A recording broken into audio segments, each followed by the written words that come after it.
It's the 10th of November 2016, and welcome to 30 Minutes with Edmond Safali only on Urban TV. Now, what happens when people open their hearts? They usually get better. Now, in today's episode, we're talking to one gentleman who is doing all it takes to protect vulnerable children.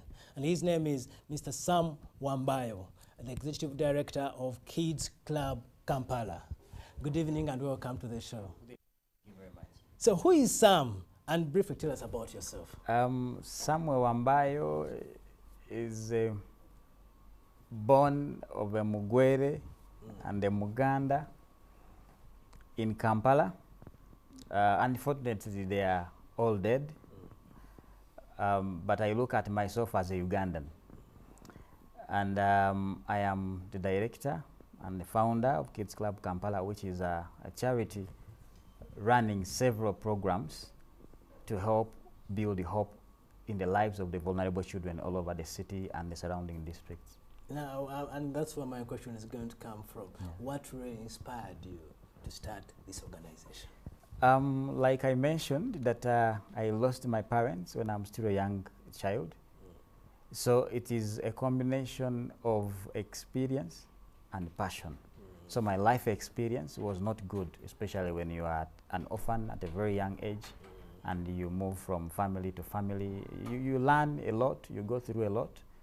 And when you grow up with that experience and you develop passion and you become a Christian, you want to do something about it. You don't want to be someone who just stays there with the problem. So yes. Your organization seems to be doing a lot in so many areas. Yes. Including this project, the Kids Club, where you're protecting young people. Tell us more about the organization, Kids Club Kampala. So, yeah, basically the word Kids Club is where you bring children together and do something positive with them.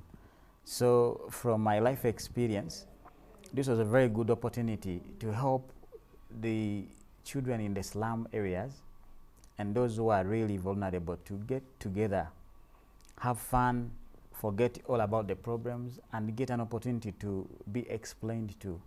We usually have a tendency where we think children do not understand. So we give them less attention. But actually they do, however much they are younger. So it's an opportunity to do that. And when you play together with the children and speak to them, they later open up. When they open up, you discover they have so much going on in their lives and also in their families. So through that, we have managed to come up with so many programs to help, inclusive of school sponsorship, feeding, music, football, so many other programs. We also work with the teens, we work with their mothers. And so we have developed so many programs, but all these are tailored to make sure that the children are very happy, they are safe, and then they grow up with hope. These children, what age range are we talking about? So we are talking from about 3 to 16 when you're a teen. But it's very surprising because when you come to our centers like in Katanga, the child who is 3 will come with another baby at the back. And of course you can't send the baby away because you work with children. So you end up having all ages in the center. And you're working with children up to the ages of 16. Yes. What happens next when they get to 17, 18, 20? So yes, after working with the child, when the child is young, they come to 16, they enter our teens program. So in our teens program, we do a little more of mentorship, business training, education. And we know after our annual teens conference that you are now mature to move on with life.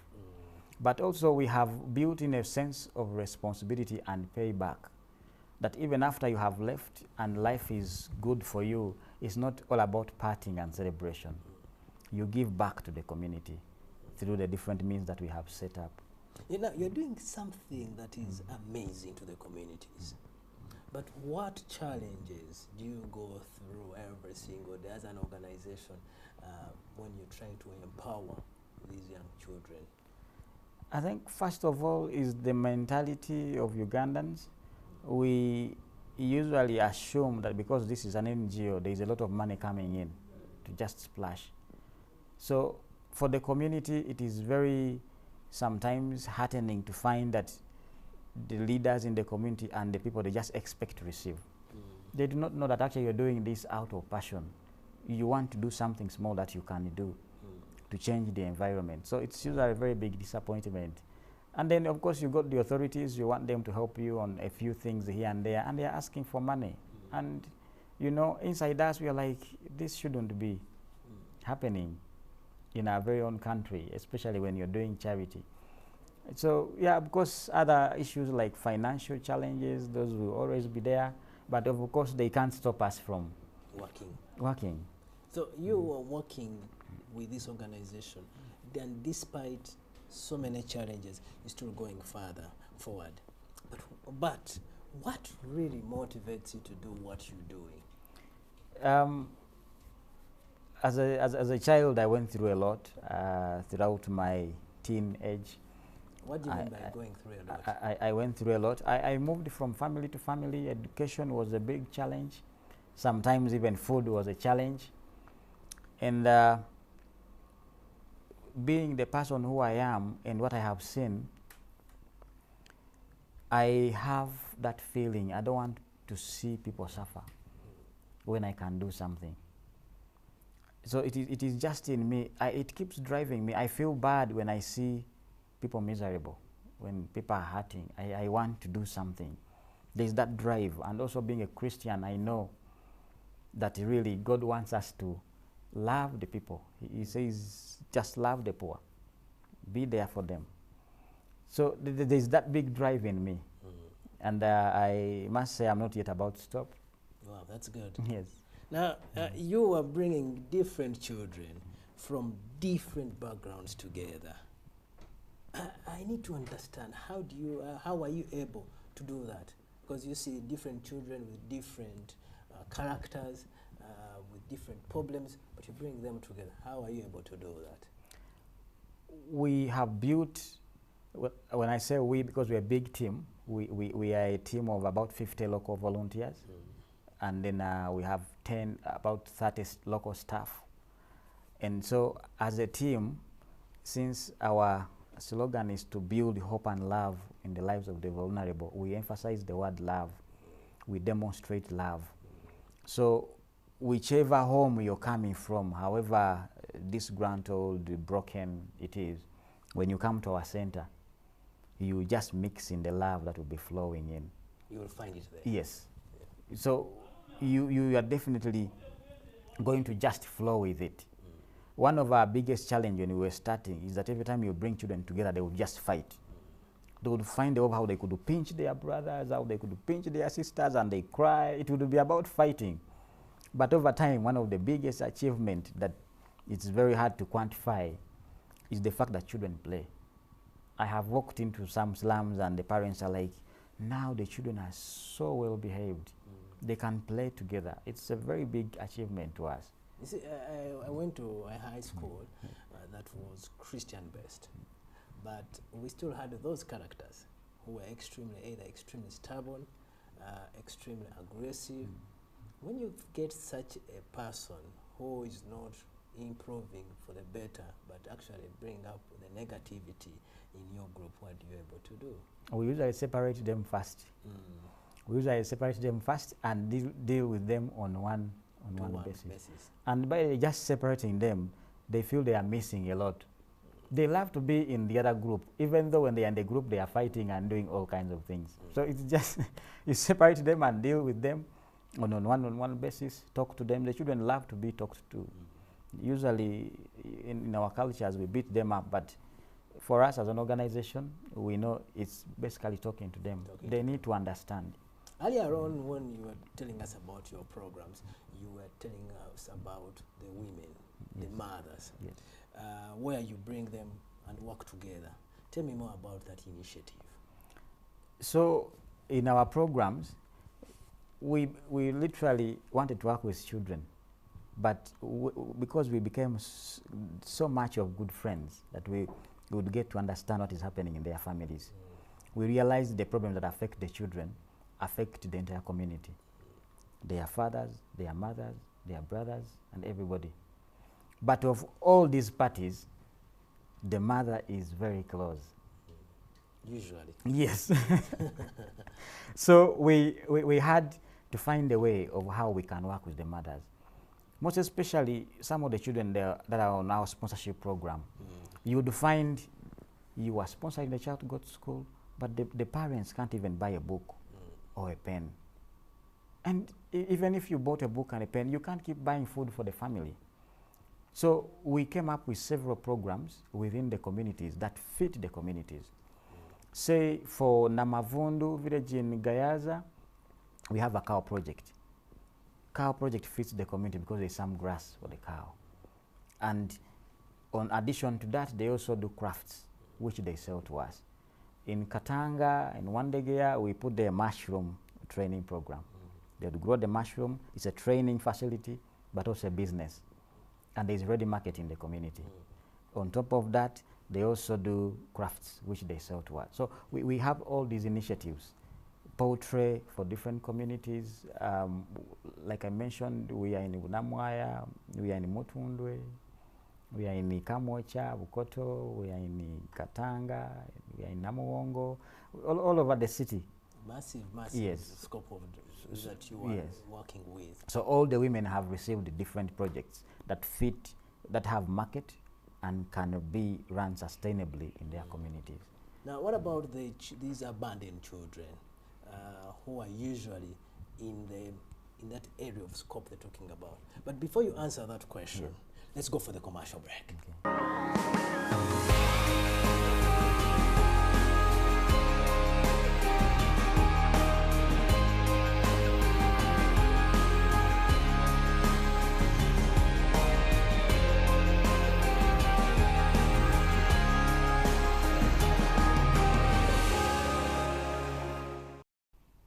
Thank you for staying tuned to Urban TV, and my name is Edmond Safali. Now, earlier before we went for that break, we were about to talk about the abandoned children. Now, Sam, these abandoned children around the communities that you serve, you have this project called a Wafe project.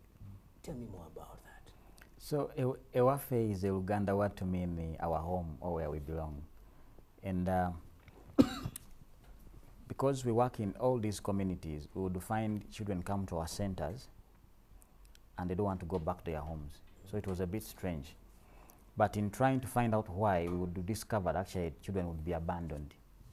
They were not necessarily street children, but they would be abandoned from their very own slums. The parents just wake up one morning and they don't come back.